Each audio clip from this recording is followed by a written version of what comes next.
The system tasked me with redeeming the twisted male lead. Prevent his descent into darkness and give him the perfect childhood, it instructed. I considered for a moment, then waved at the scrawny boy standing alone in the shadows.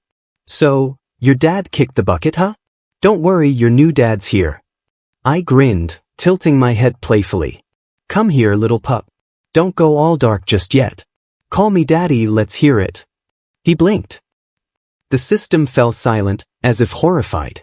Years later, the scrawny boy became the ruthless, untouchable heir to a top-tier conglomerate. And I, the one who once teased him without care, now found myself pinned to a cold negotiation table, legs forced apart in a humiliating position. He lowered his head, pressing a hot, teasing kiss to the corner of my lips. His voice was hoarse and dangerous. Daddy, do you like it? Welcome to History Channel. Subscribe to follow all our latest adventures. Story begins. The system rambled on as it briefed me about the mission. His father's dead. His uncles split the inheritance and sold him to a pervert who's into pretty boys.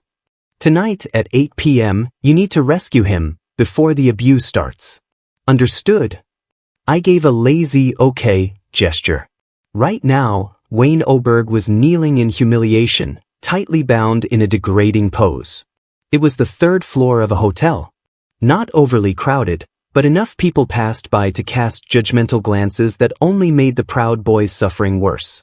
He struggled to move, to escape, but the ropes locked him in place against a pillar.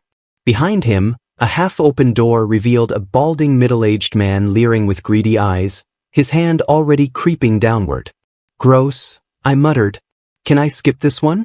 I'm on vacation this week. Honestly, all I wanted was to lie flat and rot. But because of one careless click, I ended up employed at the Interdimensional World Salvation Bureau. My job? Dive into different worlds and mentor angsty teens into becoming saviors. My brain was fried. And just when I finally got time off, they yanked me back in for overtime. The system was firm. No. Refuse the mission and I dock your bonus. Fine. I resigned myself to the task and headed upstairs. Then, right in front of the pervert, I bent down to untie the boy. Wayne raised his head to look at me. His beautiful eyes shimmered with humiliation, and suddenly, like a startled animal, he bit down hard on my arm. Don't touch me. Bitten instead of thanked. I hissed in pain and almost walked away right there. But the system wouldn't shut up. Bonus. Bonus. Bonus. I sucked in a breath and pushed down the urge to bolt. Forget untying him. I stood up, crossed my arms, and looked down at him coldly. So, your dad kicked the bucket, huh? Relax. You're not alone anymore. Your new dad's here. Wayne froze, his anger momentarily giving way to disbelief. The system buzzed. Seriously? You start by bringing up his dead father? That's your opening line? I rolled my eyes and answered mentally. He bit me. Was that polite? Besides, I've read his backstory. That dad of his treated him like a dog. No food for 3 days if he acted up. Even dogs have it better. The system grumbled. Fair enough. The bald man, clearly annoyed that we'd interrupted his fun, came stomping out. You blind or something? That's my toy. Who gave you permission to touch him? I dodged his kick with ease, grabbed his arm, twisted it back, and slammed him into the floor. There was a sharp crack as his face hit the carpet, and a front tooth popped out. The crowd froze. No one moved. I grabbed the still-bound boy and announced. I was left behind by his father. From now on, I'll be taking care of him. And by the way, I'll be paying each of you back for what you've done.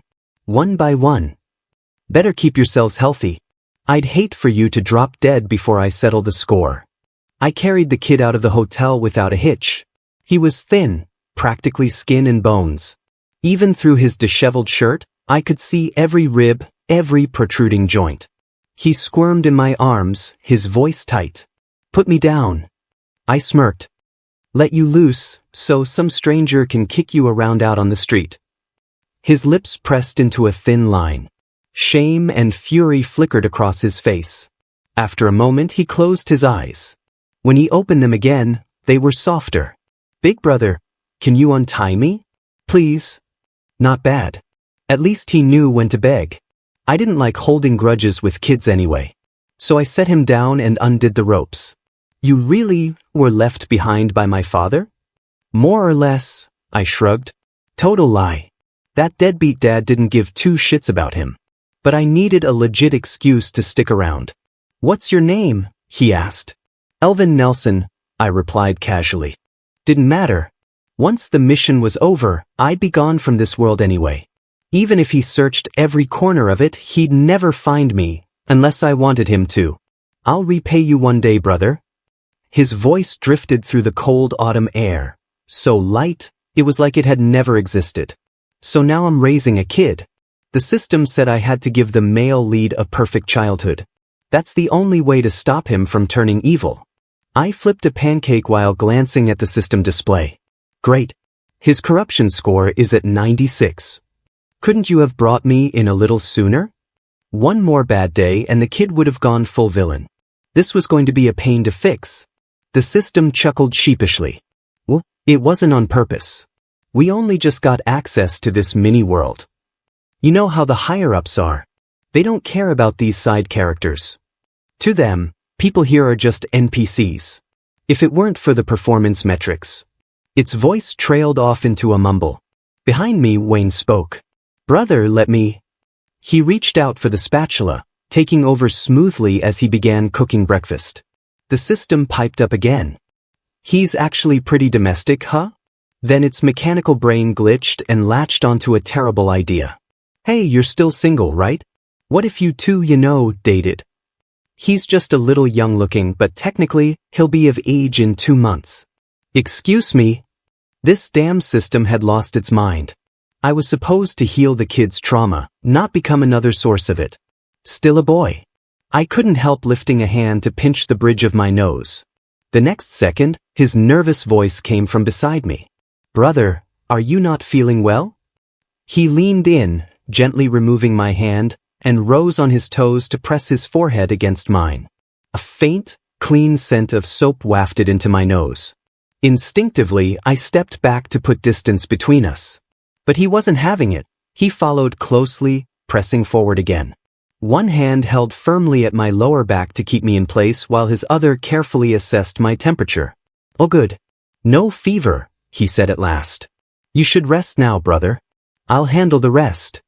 The warmth of his touch lingered faintly at my lower back. I frowned and looked over toward his figure moving around the kitchen. Something about that kid felt calculated.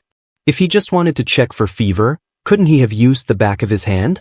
Why the sudden closeness, especially toward someone he'd only known for 2 days? Could it be, I muttered, that he's testing me? To see if I'm like that balding creep, having twisted thoughts about him? The system chimed in with a thumbs up.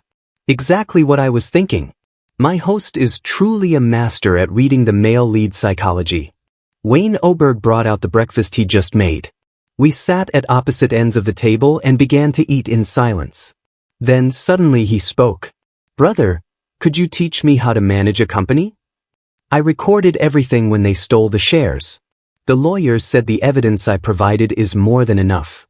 In about a week, the company should return to my hands. He looked a little embarrassed. But I still have a lot to learn. I'm not sure I can manage it properly. I stalled. I did say I was someone his father left behind. There was no way I could refuse now. What was I supposed to tell him? Your father left you in the care of an idiot who knows nothing about finance, and everything I did at that hotel was just for show? No way that would fly. Panicked, I started screaming inside. You know anything about this system? Or can you download a knowledge pack straight into my brain? The system replied sweetly, Sorry, love, that feature isn't supported yet. We still recommend self-learning. Good luck. Learn to manage a top-tier conglomerate's full assets in a week? Hilarious. Absolutely hilarious. I could cry. Wayne Oberg was still staring at me, his gaze full of hope. I clenched my teeth and nodded. All right, I'll teach you. A small smile curled his lips. Thank you, brother. I'll repay you. I didn't know why. But the way he said repay sent a chill down my spine. And so I started cramming. Up before dawn, asleep at 3 a.m., barely 4 hours of rest a day. A full week of self-study, and finally I started to grasp a few things. The very night Wayne reclaimed the company, he came to my room with a proposal in hand. "Brother, can you help me look at this land deal? Should we buy it?" I instantly tensed up and read the document word for word. "Seems worth buying, maybe?" Wayne frowned. "But it's near West Street. The buildings there are old, and demolition costs will be high. The terrain's complex too, and development would be a nightmare. Traffic access is poor as well." "Right." He pointed to a section of the blueprint and asked with a trace of suspicion, "Brother, you do understand the terrain diagram, right?" Cold sweat slid down my back. But I held my face steady. "Of course I do. I was just testing you, to see if you'd spot those flaws." He gave a faint smile. "I see. Thanks, brother." Then he went back to reading. His "thank you" left me a little stiff. Something about it just felt off. I leaned back slightly and studied him out of the corner of my eye. In the past few days, without his father's cruelty or his uncle's harassment, he seemed to have relaxed a bit. He'd even gained some weight. Fresh from the shower, he wore a loose blue pajama top that made his face look soft and well-behaved. If he could just grow up like this, peacefully, finish his studies, become someone extraordinary, and with my help, recover mentally, emotionally, thinking that made me feel oddly proud. Wayne looked up at me then. There was something cold in his eyes, but his lips curled slightly. His voice was calm and flat. "Have you stared enough?" I hadn't noticed anything strange in my little moment of sentiment. I just reached over and patted his shoulder, speaking gently. "Good kid. Don't go dark, okay?" With a cute face like that, it'd be such a shame. I reached out and pinched his cheek. It was soft, exactly how I imagined. "Damn, you're pretty. Come on, sweet puppy, good little thing. Call me daddy, let's hear it." The system chimed in, horrified. "Host, your obliviousness is off the charts. The male lead thought you were ogling him with perverted intent. His corruption score just spiked to the max. When he asked if you'd stared enough, it was a warning, not an invitation. He was this close to stabbing you. And you're still over here going, sweet puppy?" My fingers froze in mid-pinch. Wayne suddenly stood up and stepped away from me. His ears were red with anger. "What are you doing?" he snapped. "Sorry," I said quickly. "You're just so cute I couldn't help it. I'm not into you or anything, seriously. I just like your face the way people like cute cats or dogs. Adorable and worth cherishing, you know? Please don't misunderstand." He glared at me, yanked the door open, and left. I let out a long, tragic groan and flopped face first onto the bed. It is so hard to deal with. Praising him for being cute is bad now? Come on. I'm not some creep. I really don't have any pervy thoughts about him. Whatever. Take it slow, I muttered. He's still young. After everything he's been through, it's only natural he's wary. The system sounded touched. "Host, your awareness is admirable. For that alone, don't worry, once you leave this world, I'll file a request for double the bonus for you." My eyes lit up. For real? For real? Revived by the promise of double pay, I decided to be even more attentive toward Wayne Oberg. Just 2 points away from completing the blackening value reduction, this mission was within reach. With renewed motivation, I jumped back in and got stuck. 3 years. 3 years of effort. And that little brat Wayne Oberg had locked up his heart like a monk. His corruption score dropped to 62 and just stopped. The target was 60. Just 2 points away. And ever since the end of last year, it hadn't budged. Now it was November again. Another year almost gone. I was losing my mind. It was Friday. Wayne would be home from university. I followed every tutorial online, cooked a massive dinner, wore a suit, styled my hair, dabbed on cologne. Mentality, posture, attitude, everything was flawless. Tonight, no matter what, I was going to crack him. 2 lousy points, I could do this. The system scoffed. Anyone hearing this might think you're trying to seduce him. Excuse me? I glared. Shouldn't you be more concerned I haven't finished the mission? Hee, not really. I get paid daily no matter what, different pay structure, you know. Get lost. I waited from 6 p.m. until 9 p.m. Wayne didn't come back. At 9:30, I finally got a call. That cold, magnetic voice came through the line. Elvin Nelson. Come to the top floor of the Linjiang building. The top floor of Linjiang was home to Wayne's office and the boardroom. He was probably stuck on something and wanted my input. Truthfully, that brat figured out long ago that my professional skills were, let's say, not on par with his. Still, he liked to ask my opinion, then go with the opposite of whatever I suggested. Under the night sky, I pulled out of the Oberg family estate. The system was outraged on my behalf. He thinks your judgment's trash and uses you like a bad luck charm. Reverse consulting, basically. This is pure disrespect. You should put him in his place. You think I don't want to? When he was 18, I could pick him up with one hand and tie him like a dumpling. When he was 19, I could just manage to go toe-to-toe with him. But he's 21. 6'5". Half a head taller than me. Years of gym time packed into a deceptively lean figure. Take that suit off and he could knock me out twice. You think I don't want to put him in place? Believe me, if I could, I would have long ago. I parked the car, grabbed the meal box, and rode the elevator up. A few employees greeted me as I walked past. Mr. Nelson, here to see the CEO again? Bringing dinner for the boss tonight? By the way, sir, we replaced the mattress in his office. The new brand is top tier, should be right to your liking. What the hell did Wayne's new mattress have to do with me? The system offered a guess. Maybe it's late and they figure the two of you will work late and, sleep over at the office? Great. I pushed open Wayne Oberg's office door. He was seated, cool and poised, those indifferent eyes sweeping over me from head to toe. I quickly smiled like a doting guardian. Long day? Rest a bit. I brought dinner. Wayne raised a hand to pause me. Not yet.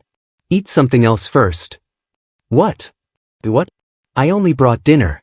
No dessert. If the absence of a little cake is the reason his corruption score won't drop, I swear. While my brain scrambled, Wayne stepped closer. A faint sandalwood scent lingered around him. His long, defined fingers wrapped around mine as he led me to his desk. Then, with one hand on my shoulder, he gently pressed me into his seat. With a flick, the drawer popped open. He pulled out a strawberry biscuit and held it to me. Start with this. Then look at these project proposals for me. Several folders were placed in front of me. He even poured me a glass of warm water. The system sighed. So it's just a biscuit? I really thought this was the moment he'd, like in those novels, eat you first. What are you even talking about? Do you even hear yourself right now? What exactly are you disappointed about? Are you really a professional system? I reviewed the proposals and gave my input. Wayne grabbed his laptop and started working. I snuck a peek. Sure enough, he picked the opposite of everything I said, except the last one. That one, he chose the same. He must have noticed me watching, because he chuckled under his breath. Look at you improving. Out of 6, you got 1 right. One more smug comment and I'll be the one blackening. Still, the brat really did have a killer smile. So composed now, he was a completely different person from when I first met him. Pride welled up in me. He might not be mine by blood, but I raised him. 3 years ago, he was a scrawny little thing. Now, he was poised, elegant, like a finely carved jade statue. And that was all me. How could anyone not be fond of him? The longer I looked at him, the softer my heart felt, so full it almost spilled over. I opened my mouth and coaxed gently. Sweet boy, come eat. Don't hurt your stomach. In CEO novels, 9 out of 10 big shots have chronic stomach problems. I had to take good care of my kid. Stomach issues are torment. Wayne Oberg paused mid-movement. What did you call me? I replied with absolute fatherly devotion. Sweet boy. When I first met you. And now you've grown so much, and look so good. This old father is very proud. Oh right, sweetheart. Call me Dad, will you? I want to hear it. He didn't answer. Just turned back to work. Guess he wasn't having it. I shrugged. Whatever. If he didn't want to say it, then forget it. The brat was temperamental anyway. If he called me Dad now, he'd 100% regret it later and find ways to get revenge. I stood up, gave him back his chair, and went to the negotiation table to play on my phone. At 10, Wayne finally finished working. I had just ended a game round. Seeing this, I stood up. I'll go reheat the food. We'll eat then head home, since I brought it anyway. Wayne grabbed my wrist. No rush. Then he added, eat something else first. What? This kid again? I really need to talk to you, I scolded. You never eat proper meals, only snacks. That's a bad habit you need to fix. When I was your age. Before I could finish, he suddenly pushed me down onto the negotiation table. Wait, that brat had severe cleanliness issues. He didn't touch women. Once, a business rival tried to bribe him by sending a naked man posing on a negotiation table. Wayne nearly killed him. Businessmen care about symbolism. Negotiation tables are sacred tools, not places for butts. Wayne cared even more. One speck of dust was enough to make him frown and demand cleaning. And now, my butt was on it. I looked up, right into his darkening gaze. The system murmured, "Good luck. You're on your own." "Sois, my life is over." I panicked, babbling quickly. "I didn't mean to. You pushed me, I lost my balance, so I, accidentally, sat down. I mean, seriously, could you blame me?" He shoved me like a damn bull. If I hadn't sat on the table, I would have hit the floor ass first. Wayne said nothing. His fingers dug into my waist as he lifted me slightly. Under my terrified stare, he finally spoke, low and quiet. As if that wasn't clear enough, his throat bobbed, and he added, "I don't blame you." I finally let out a sigh of relief.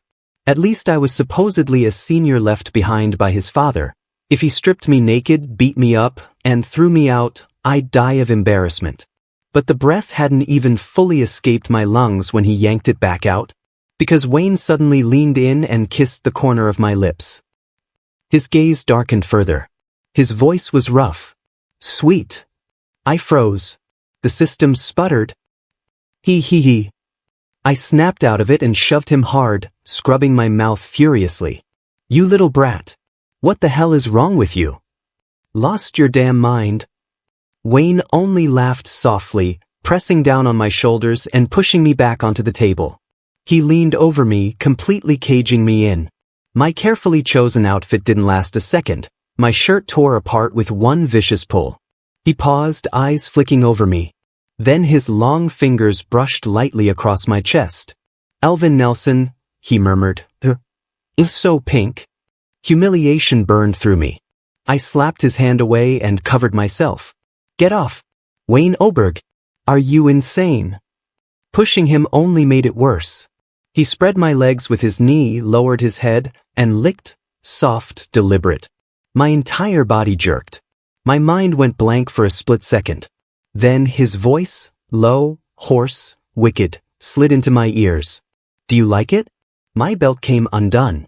Something warm wrapped around me, hands, lips, tongue. The room went silent except for obscene sounds and his sinful whisper. "Daddy, do you like it?" That one word, "Daddy," almost made me surrender on the spot. Too overwhelmed, I tried to kick him. He caught both my ankles with ease. His hands were large enough to hold them effortlessly. He pinned me down, steady and frighteningly controlled. He smiled. "Don't run.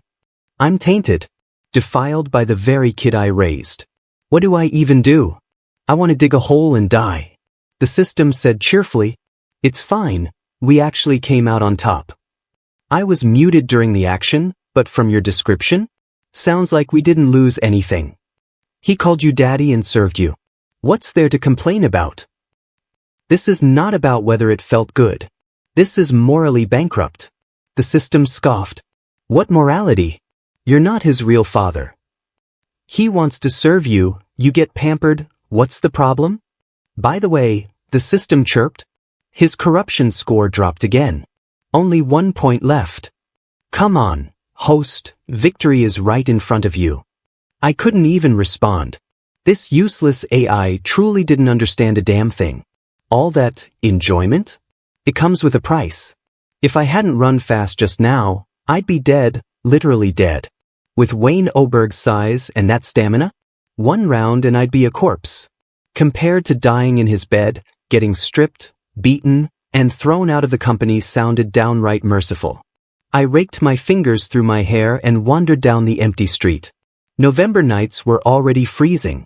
And of course, because I'd escaped in a panic, I had neither my phone nor my car keys. Cold, hungry, dinner untouched.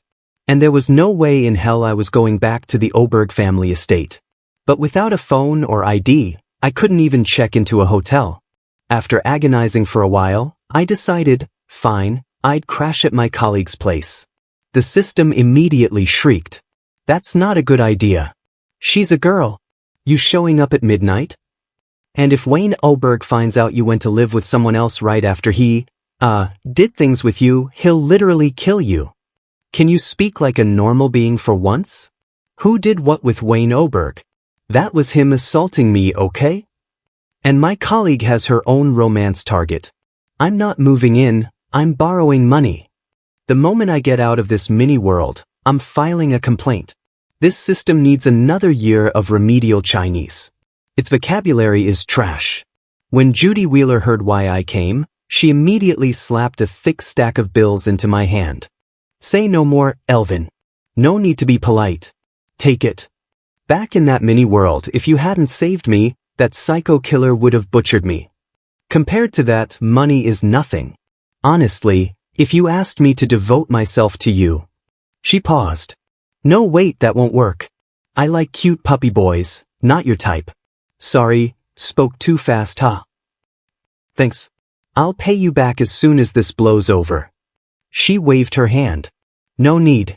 We can't take mini-world money out anyway. My love meter is almost full, I'll be leaving soon. Might as well give it to you. God, I was jealous. Sure, I only had 1 point left too.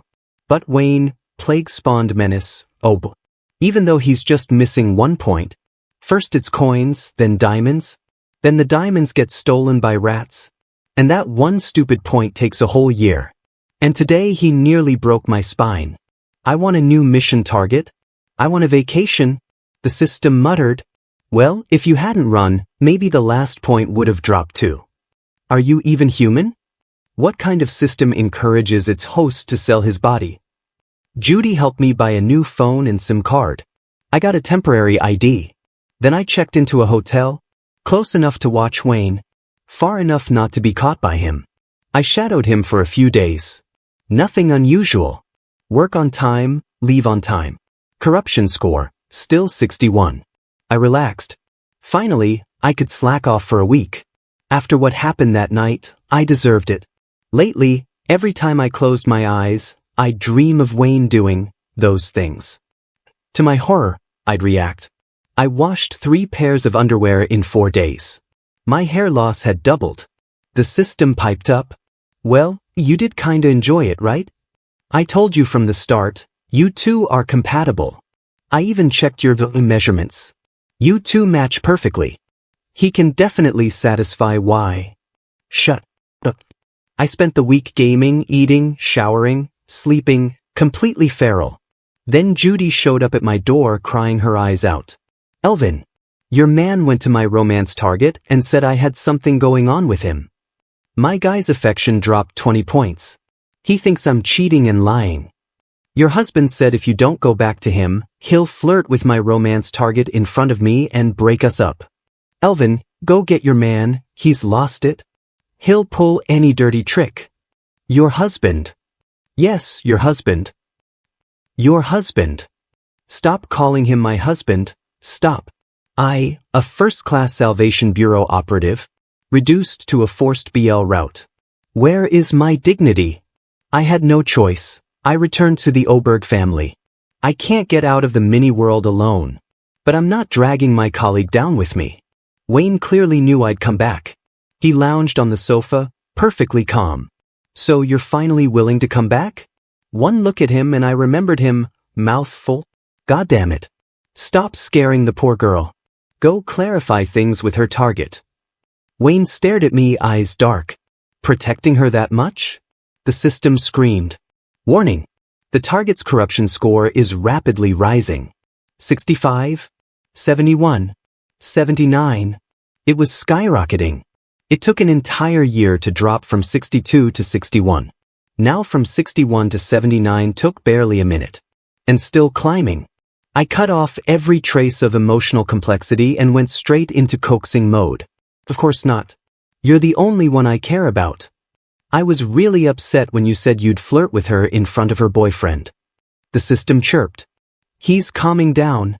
Corruption score dropping again. Keep going, say more nice things. Wayne Oberg paused and asked, Are you jealous?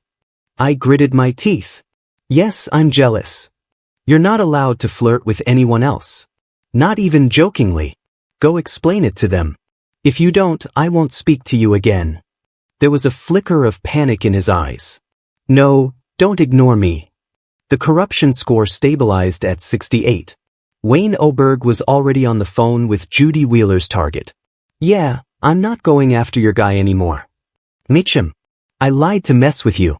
So what? Whatever, not talking anymore. You're a dude, and if I keep saying this, my partner might get jealous. Wayne Oberg pulled me in and kissed me senseless. He kissed with ridiculous strength, full of possessiveness. I almost couldn't breathe. When I felt him leaning in again, I quickly pushed his face away. Stop. I haven't been sleeping well lately. I'm exhausted. I don't feel good. Wayne's eyes brightened. Then, how about I help you feel good? What? No, I mean I need to sleep. Like actual sleep. Deep, peaceful, clothes on sleep. Understand? He looked disappointed. All right, I still have some work to do anyway. He kissed my forehead. Don't pout, sweetheart. I'll join you once I'm done. I slipped out of there like I was running for my life.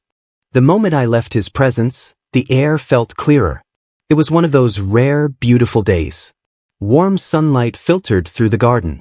I strolled through it slowly, soaking in the peace. Then, as I turned a corner, I heard two people whispering ahead. I stepped lighter, inching closer. Heard Elvin Nelson hasn't been staying at the estate lately. You think Wayne kicked him out? Didn't they say Elvin was someone left behind by Wayne's dad? Wouldn't be that easy to throw him out. With how ruthless Wayne Oberg is. He kicked out his own uncle, my dad. You think an outsider like Elvin stands a chance? The guy's voice turned bitter. If that damn Elvin Nelson hadn't shown up, my dad would be the Oberg family head right now. Wayne would have had nothing. And who the hell is Elvin Nelson really? No matter how deep you dig, his identity is sealed. If it weren't for the forces behind him, my dad would have had him handled already. The system hummed smugly. Of course they can't dig it up. With the level of fake credentials I created, those mortals don't stand a chance. The guy kept going.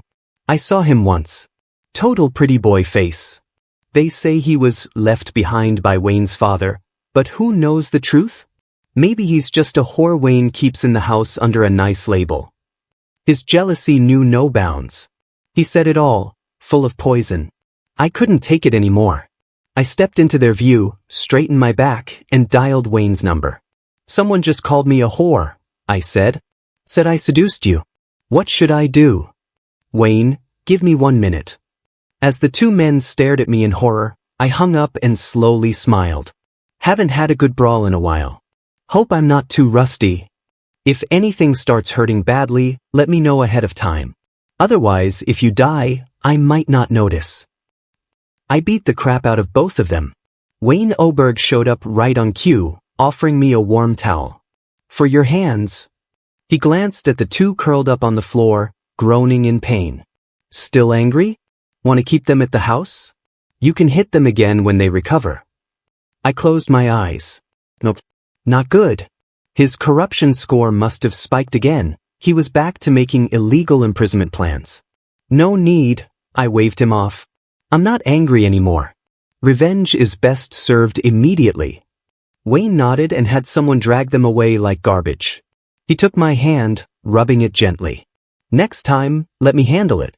You hurt your hands and I hate seeing that. He said, Hate seeing that, like it was perfectly normal. I got full-body goosebumps. That's disgusting.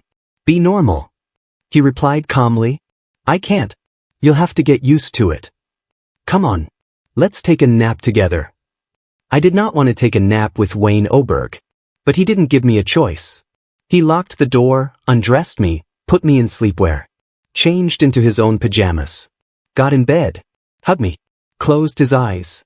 One fluid motion, like a damn machine. I tried struggling, but I couldn't get free. His shoulders were broad, and when he spooned me, it felt like being fully cocooned. Weirdly safe. Weirdly comforting. I stayed alert for a bit. But he really just held me. No funny business. I started to relax. I'd been pulling all-nighters for days. The warm blankets, the smell of clean fabric softener. I drifted off.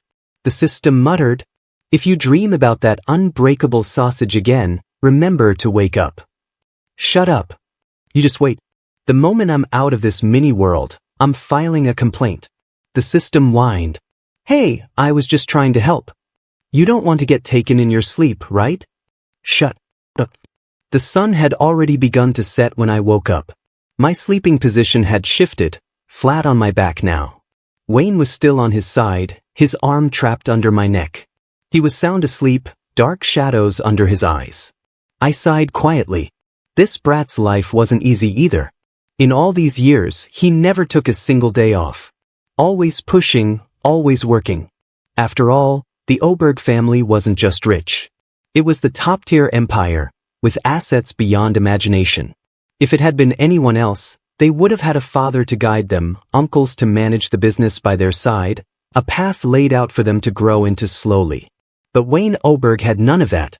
Tom Oberg raised him like a dog.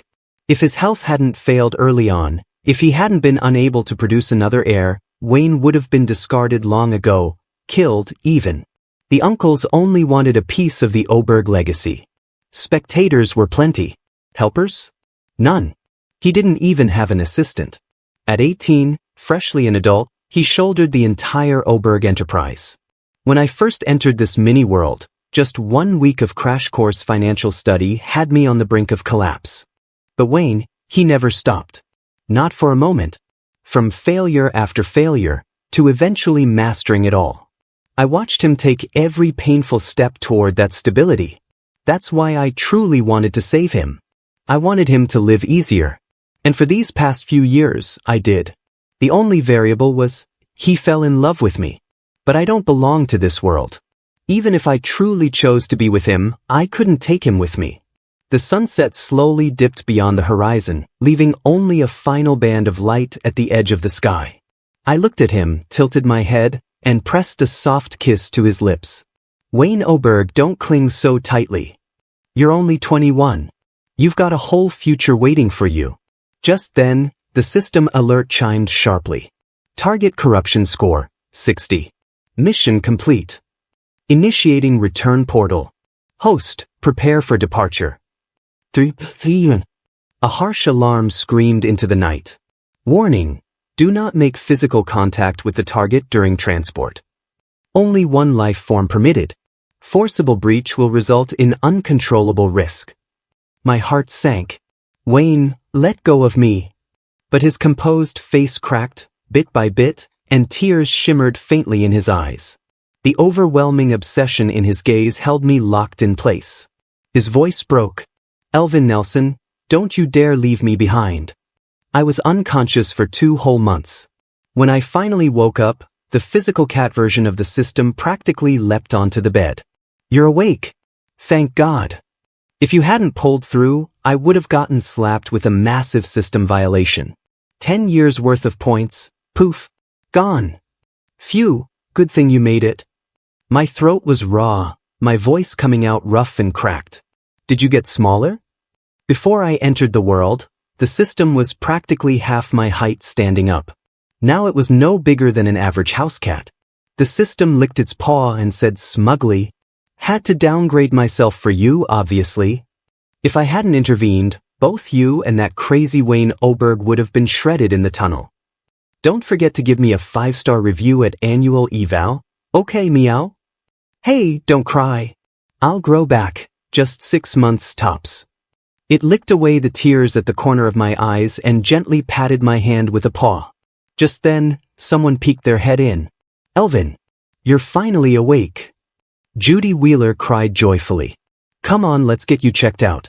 You've really been through it this time." As I was helped out of bed, something struck me. "Where's Wayne Oberg?" The system snorted. He forced his way into the return portal. His soul got torn to shreds. He's soaking in recovery fluid now, won't regain consciousness for at least 6 months. I froze mid-step. Judy clicked her tongue. I've never seen anything like that. Soul fragmentation. If his willpower wasn't insane, he would have been scattered across the time stream. "Elvin, he really loves you." I stumbled into the next room. There he was, Wayne Oberg. Bruised, unconscious, lifeless as a rag doll. The system twined its cattail around my ankle, trying to pull me away. "Don't look. He's not waking up anytime soon. Let's get your vitals checked first. I need that report for my points bonus." At 4 months, he showed a flicker of awareness. But he still couldn't move. His mind, a ball of spiritual energy, floated inside the recovery fluid. Whenever I got close, it drifted toward me, gently pressing against my fingertips. At 8 months, his soul and body finally synced again. But still, he couldn't move. Except for one particular part. So his welcome gesture became an upright one. I was mortified. Every visit had to be timed to avoid other people. At 10 months, he could move again. When I returned one day, he quietly reached for my hand and rasped, "Elvin Nelson, I love you." I slapped him. "Love my ass. You're half paralyzed and still talking about love. Focus on recovery, you idiot." Wayne Oberg looked hurt. Then reflective. Then promptly fell asleep. Originally, the system estimated it would take 2 full years for him to fully recover. But after my slap, it was like I unblocked his spiritual meridians. He was up and walking in 18 months, completely healed. Like that ragdoll version of him had never existed. Now he kissed me like a loyal puppy, all trace of aloofness gone. "I love you. Say you love me too, okay?" Worn down I said, Fine. Love you, love you." Right then, the system, finally back from its own mission, launched digital fireworks into the air. Happy ending achieved. Congrats to our lovebirds. May they stay together for decades, grow old side by side. The soft cat paws pressed gently on both our hands like a ceremonial stamp. And with the sunlight pouring in through the window, "Wayne Oberg, maybe I'll love you a little today." "No, screw it. I'll love you a lot." The end. Thanks for stopping by. Subscribe and hit the notification bell so you don't miss out on any new videos.